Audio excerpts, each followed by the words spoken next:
মাসখানেক হলো বদলি সূত্রে সম্রাট আর স্মিতা নতুন শহরটিতে এসেছেন। ছেলে পাবলো নতুন স্কুলে ভর্তি হয়েছে।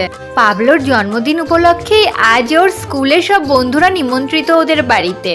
রাতের খাবার পরিবেশনের সময় স্মিতা দেখলেন আর্য নামের ছেলেটি অন্যান্য বাচ্চাদের মতো এদিক ওদিক না তাকিয়ে খাবারের দিক থেকে মন না সরিয়ে এক মনে খাচ্ছে। স্মিতা যতবার ওর পাতে খাবার দিয়েছেন ততবারই আর্য ওর দিকে তাকিয়ে হেসে আবার খাওয়াই মন দিয়েছে। বাড়ি ফেরার সময় স্মিতার হাত থেকে রিটার্ন গিফটটা নিয়ে আর্য বলল, আমার মা আকাশের স্টার হয়ে গেছে, আমায় খাইয়ে দেয় না আর। তুমি ঠিক মায়ের মতো করে খেতে দিলে আন্টি, কোনো খাবার নষ্ট করিনি তাই।